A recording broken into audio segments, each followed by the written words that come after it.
Good evening, everyone, and welcome to the Zanotto's Family Markets Wine Pairing Dinner with Clos LaChance Vineyards.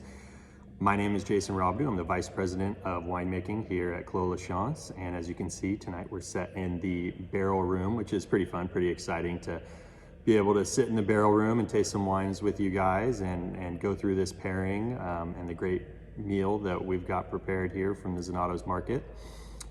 First of all, a big shout out and thank you to the entire Zanotto's team, the entire Zanotto's family for including us in this. We're really excited to be a part. We've been partners with the Zanotto's market for a long time, them being a family-owned local establishment, us being a family-owned and operated local winery. It's a really great partnership and a really great opportunity to shine some light on these great wines and the great foods that they're producing there and come together and just have a little fun and drink some wines. So let's jump into a little bit about Clos LaChance itself. For those of you who aren't familiar, Clos LaChance is located in San Martin, California, which is about 20 minutes south of San Jose, down 101. We're set in the eastern foothills of the Santa Cruz Mountains, right in the heart of the Santa Clara Valley. So the one really cool thing about where we're located is the history that's in this valley. And actually pre-prohibition, over 150 years ago, there were wine grapes in this very valley that our vineyards sit today. And they were producing wine for the mission system up and down the state of California. Once prohibition came around, they ripped the vines out, and now the valley itself is coming back to life. We're revitalizing this valley, shining a light on the history that used to be here. And the wine trail is growing. There is, I think, over 35 wineries now in the Santa Clara Valley down here. So, most people think of going and wine tasting, up in Napa or Sonoma, and they don't really realize that just 20 minutes down the road is this beautiful Santa Clara Valley wine country. And you can come down here for a weekend or an afternoon and taste some wines and really see the great wines that we're producing down here. So, we're bringing back to light the history of the winemaking that was in this region over 150 years ago. The winery itself, as I mentioned, still family owned and operated by the Murphy family. It was started back in the late 80s as just a 3/4 acre Chardonnay vineyard in the Murphy's backyard in Saratoga. And as they were producing wine, their friends saw this and they said, I want a vineyard in my backyard. I want to produce some wine. So they started helping friends and neighbors and people throughout Saratoga plant vineyards and start producing wine. And they set up shop in a custom crush facility. And quickly they had to make the decision, was this a hobby or was this a full-fledged wine business? They decided to jump right in and knew that they would need their own facility at some point. They would need their own vineyards, full-scale operation to be able to grow as a family-owned wine business. And they started looking around the area, and that's when they found this valley here, San Martin, originally called the Hayes Valley back pre-prohibition when they had grapes here. It was zoned for agriculture, specifically wine grapes, due to that history. And so as they started exploring more and learning more about this region and the climate and the terroir that you can produce world-class wines in, it was this perfect marriage, this match made in heaven, where the area was looking for wine producers to come and plant grapes and produce world-class wine. And they just happened to need an area just like this where they can plant over 150 acres of estate-grown grapes. They could put up the state-of-the-art winemaking facility, hospitality center, and really put together the whole package that really gives us what we expect and what we look for in a wine country feel. So in the late 90s, early 2000s, around 2000, 2001 is when they planted the vineyards here. As I said, over 150 acres of estate grapes planted to 16 different varietals. So all 5 Bordeaux, several Rhones like Grenache, Syrah, Carignan, Zinfandels and Petit Syrahs. And we have several Rhones like Semillon and Sauvignon Blanc and Viognier and Marsanne, and all these really great, beautiful varietals that we can use in the cellar. And as a winemaker, those are just tools that I can utilize to elevate a wine. So if it's a Cabernet, I can use a little bit of Petit Verdot to add some structure, or some Malbec to add some jamminess, and we can utilize all these players, as I like to call them, in these blends and create some really beautiful wines. And that's what we'll showcase tonight with a lot of the wines that we've put here. You'll notice that a lot of our wines aren't 100% a varietal. They're not 100% cab, because the blend is really what you can use to create a complex and really nuanced and really beautiful style of wine. Another thing that you'll notice on our website and a lot of our marketing materials or shelf talkers is we are a certified sustainable winery, something that we're very passionate about. We were actually one of the first 17 wineries in the state of California to have both vineyard and winery certified as sustainable from the California Sustainable Wine Growing Alliance. So it's something we've been behind since day one, back in the early pilot programs when they were trying to figure out how to launch this program in the wine industry. And we've been certified ever since. So we're on our 11th year of certification. And it's something that we don't just preach, we actually practice. And you know, the number one question I get as a winemaker is, what's the difference between sustainability and organic and biodynamic and all these buzzwords that you hear in the wine industry and surrounding wines and wineries? And really what I like to say is that sustainability is sort of the blanket over all those, while organic and biodynamic focus on what goes into the vineyard and what actually goes into the wine. Sustainability looks at both of those and takes that into account, but it also looks at what's your community involvement, how much energy are you using, how much greenhouse gases are you producing, how much water are you using.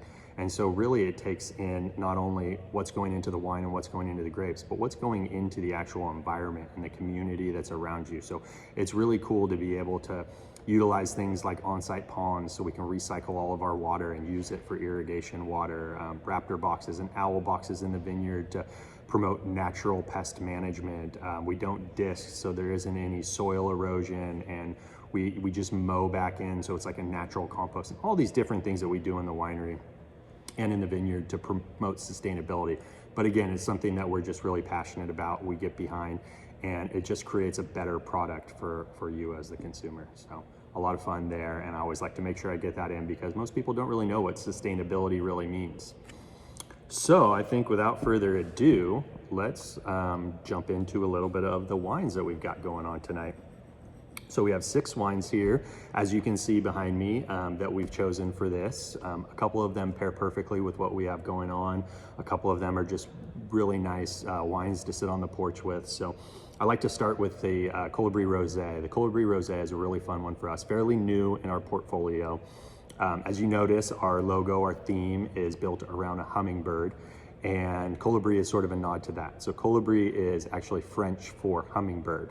So it's a way for us to tie this wine back to the brand, but create something that's elegant and beautiful. We went with the silk screen on the bottle instead of a paper label, a tall, skinny hawk style of bottle as well. And so it really creates this elegance that surrounds the brand, but ties back to the Clos LaChance parent family of wines as well. The Colibri Rosé is a Grenache-based dry rosé. So the percentages are 65% Grenache, about 33% Carignan, and then just a splash, a couple percent of Syrah. And it's made in a very old world style of producing producing rosé, which is utilizing a technique called saignée, which is a French word for to bleed. So we bring the grapes in, the Grenache-based grapes, we squeeze them just like we would a white wine, and the juice actually comes out as clear. You can take a red grape, and if you press it right away, you'll actually get a clear juice out of it. Then we'll take a small portion of the wine itself, or the grapes, and we'll put it in just like we're producing a red wine, and we'll soak it. We'll do a cold soak with skins and seeds and everything in there, usually about 5 days or so. And then we'll use that saignée technique. We'll bleed off a small percentage of that juice and blend it back in to the pressed off portion, and that's where you're gonna get that little bit of color. We like to use as little of the saignée portion as possible, and that's why you see this very light style salmon color, you know, almost opaque, almost see-through. So it's a very light style of rosé. I call it a porch wine because you can sit on the porch and next thing you know, the bottle sneaks away from you, but it's a wine that's great by itself, but with the acid structure that's naturally in it from being, you know, an earlier pick and a lighter style, a more crisp style, it pairs really great with, you know, the salad that we have tonight, with the citrus dressing. You know, the main thing you're looking for when you're pairing with a salad is you need the acid level of the wine to cut through that citrus. That citrus will kill a red wine. It'll kill a wine that there isn't enough acid in. It'll just wipe it right out. So that acid will actually cut through the citrus, cut through vinegar that's in the dressing, and will be the perfect partner. So it'll actually elevate the flavor profile of the wine as well as elevate the the salad, the dressing, and everything that you have going with that dish as well. With this rosé, very typical notes. You get a lot of ripe strawberry.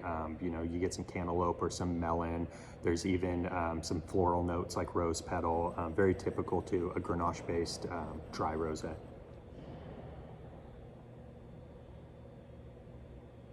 Next up on the theme, going with the salad on the first course, and also, again, another perfect porch wine, I always say, is our estate Sauvignon Blanc. Being estate, grown right on the property here, it is 100% Sauvignon Blanc, so it is one of the few wines that we will stick with at 100%. There are years where we will toy around with some Semillon to tone down the acid, maybe add some creaminess to it. But this particular vintage is 100% Sauvignon Blanc. Producing white, a neutral style of wines that don't see any oak, don't go through any secondary malolactic fermentation, a very simple but tedious process. So as we bring the grapes in, we'll press off the juice, we'll get them in the tank, we'll chill it down to somewhere around 45 degrees, so a really cold temperature to let it settle and let it calm down after press before we'll rack off the juice and start the fermentation. The other very unique thing by doing a stainless steel fermentation is we can control the temperature.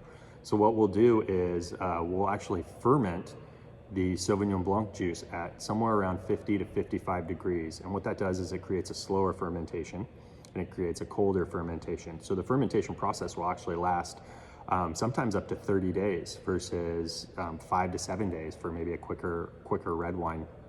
And what it does is it preserves a lot of the natural esters, a lot of the natural aromatics that would normally volatilize and blow off with the heat and the CO2 that's being produced, but it'll actually maintain that and it'll preserve that in the wine. And so that gives you your really great aromatics of, citrus and honeysuckle, and you'll get all of those aromatics that will actually stick in it. And then on the palate, the lemon lime and, a hint of grass. One thing I always say with our Sauvignon Blanc is it is by far a Central Coast style. It's not Napa, it's not Bordeaux, it's not New Zealand, it's very much Central Coast. And what you get with that is natural acid due to our cool evenings and our warm days. And you'll get, a nice balanced, softer structure. So it won't be too sharp, it won't have much viscosity, it won't have much weight to it, it'll be very, very elegant, and it'll be mostly citrus with little hints of grass versus some of the other styles that might be a little bit more grassy or more melon or, more floral notes. And as with the rosé itself, the acid structure on it, especially the fact that it's natural acid, it really lends well to a nice citrus salad, citrus dressing that acidity can cut through. The lemon lime kind of pairs with that citrus, so it elevates on both sides. It elevates the citrus in the wine, it elevates the citrus in the salad itself.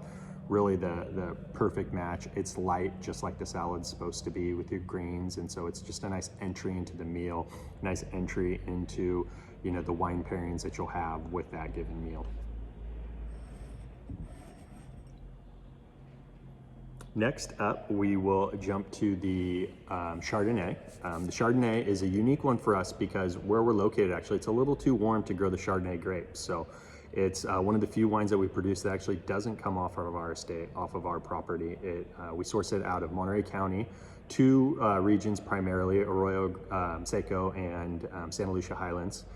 We have some great vineyards down there that we work with, and we said if we're going to get into the Chardonnay game, we're going to do it right. We're not just going to plant it here on the property just to plant it here on the property. And so we have Chardonnay to sell. We want to make sure that we're producing the best possible wine we can. And if this region's a little too warm, we'll go out there and we'll find the proper grapes. And Monterey County is world renowned for their Chardonnay. And we want to, it's right down the road from us. It's in our backyard. So why would we not go to one of the top Chardonnay producing regions in the entire state, in the entire world, when it's just right down the road from us? The Chardonnay itself, I call, a California style of Chardonnay, whereas it sees time on French oak, it goes through secondary malolactic fermentation. But one thing that we really tone back is a little bit of everything. We don't want a big oaky, over-the-top, buttery popcorn style of Chardonnay. Most Chardonnay drinkers, they look for that. They want the oak and they want the butter. but they don't necessarily want it to be the dominant feature. And especially in a region like Monterey, where the grape itself is absolutely beautiful, we want to showcase the fruit. We want to showcase, you know, the really great stone fruits and apricot and the minerality and some of that stone or wet slate that you'll get from the soils and the terroir down in Monterey County. We want to have that oak as a complement, where it adds a sweetness, it adds a nuttiness to it. And we want to have that malolactic fermentation to make it creamy and a little bit longer, but we want the fruit itself to really be the star of the show. And for me, it doesn't get much better than a lightly oaked Chardonnay and a nice creamy cheese. So with this cheese board, you know, the nice burrata, it's really gonna, you know, bring the creaminess together, where the creaminess of the burrata is really gonna complement that sweet oak and that creamy finish to the Chardonnay itself. So again, it's that perfect marriage where it's two complementary items that are elevating both sides of the table. So you're gonna really bring out the palate of this Chardonnay, as well as, you know, the saltiness, the brininess, and the creaminess of the cheese platter itself. Let's give this one a smell. Absolutely. Perfect pairing. I just need my cheese in front of me now, but I don't think you guys want to see me sitting here and shoving cheese in my face while we're going. Let's jump to the Pinot Noir, a fairly new one in our program. We've wanted to add the Pinot Noir for a long time. We've been searching for grower partners throughout the state, and we actually lucked out and found a really great partner down in Santa Barbara County and the Santa Maria Valley, and we're able to source this Pinot Noir. And you know, for a Pinot pairing, you know, some of the common descriptors that you go back to with Pinot is bright cherry, mushroom, earthiness. Those are really your normal descriptors for a Pinot Noir. So it's the classic mushroom sauce or mushroom risotto that, again, it's just those two partners in crime that come together. And, you know, one thing with the Pinot Noir that some people tend to steer away from is the creaminess. They like to have it maybe a little bit lighter of a style of sauce, or a little bit lighter of a dish, but really a heavy creamy risotto will actually complement the wine really well, especially out of Santa Barbara County, where the wine tends to have a little bit more grit to it. It has a little bit more of a tannic structure to it. And, you know, when you have heavy, creamy, you know, saucy type of situation, you need to dry it out a little bit. And so the tannins coming out of Monterey County, or Santa Barbara County with the Pinot Noir down there is significantly different than you would see in Burgundy or in Carneros or some of these other regions, where it might be a little bit softer, a little bit more toned back, but the dryness of the tannins out of the Santa Barbara County is perfect to cut through a creamy risotto. The mushroom flavor just, you know, gets enhanced more and more as you work through. As the wine opens up, it gets a little oxygen. You really get that mushroom aromatic, and it really just complements the dish really well. So another really great pairing that they have put together for you tonight. And the wine itself, absolutely beautiful style of Pinot Noir.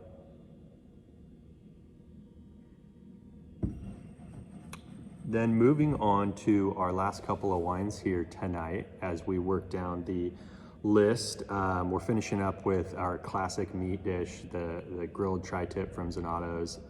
Definitely one of my favorites. You can't get much better than that. And we have two wines to finish up, our Clos LaChance Estate Meritage and our Clos LaChance Estate Cabernet. Two wines that, you know, would pair perfectly with your big meaty barbecue dish, your big heavy steaks, whether it's a cream sauce or, you know, a good barbecue rub or a barbecue sauce with it. What you're really looking for, as I mentioned, when you're having those big, bold flavors, is you need a big, bold wine. So you need the dryness of the tannins, you need the aromatics as well as the flavor profile to really complement those. So a nice cherry reduction or even a Cabernet reduction to go with the meat often really elevates the wine again. As far as our estate Meritage, it is a Merlot-based Meritage, but we use all 5 Bordeaux varietals on it. So we'll use Merlot, we'll use Petit Verdot, Malbec, Cabernet, and Cabernet Franc, depending on the year. As I said, we have all those tools, we have all those players on our property, so we're going to utilize them. And what we do is we really want the star of that year to be the star of the show. So when we start the blending process, we'll work through every Merlot, every Petit Verdot, every Cab. We'll say, okay, what do we want to be the backbone for the wine this year? And it varies so much from year to year. It could be a year where Merlot is just the absolute rock star. We've had years where Petit Verdot was the backbone and over 40% of the blend was Petit Verdot.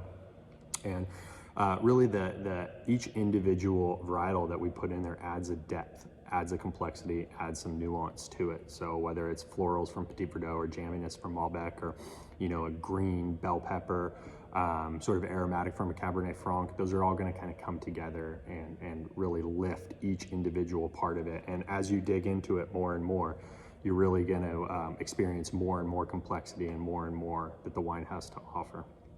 When it comes to our Clos LaChance Estate Cabernet, it is by far our flagship wine. It's our most widely planted varietal here on the estate.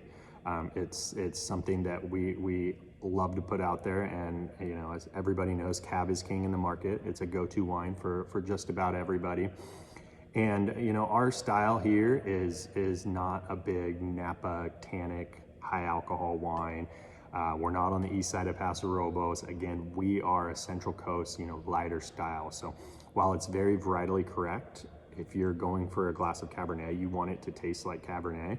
It's not going to bowl you over with tannins. It's not going to be a really high alcohol wine. It's going to be a lot more nuance and complexity to it. As I said, we'll blend in a little bit of Merlot to lift up the fruit, and we'll blend in a little bit of some of the other Bordeaux varietals to add a little bit to it, while still staying true to the Cabernet grape itself. So again, it has the tannins, it has a structure, it's still a big Cabernet, but it's gonna be a little bit softer, it's gonna be toned down, and you're gonna celebrate the fruit, you're gonna celebrate the complexity and the nuance of the wine itself more than you're gonna celebrate the tannins that are weighing your palate down. So with a big steak, a nice tri-tip, it's just the perfect complement, and without the too dry of tannins, it won't completely kill the flavor of the steak. It will just help it and work it along and really complement the dish as a whole.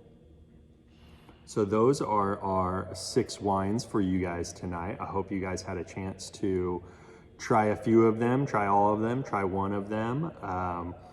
You can always visit our website at clos.com for more information, or to check out what we have going on here at the winery. And of course, once again, a big thank you to the Zanotto's family and the Zanotto's team. You guys have been great through this process, and we're really excited to be a part. And I hope everybody enjoyed the wine this evening. I hope everybody enjoyed their meal, and I look forward to seeing you come out to the winery. Thanks again, and everybody have a good night.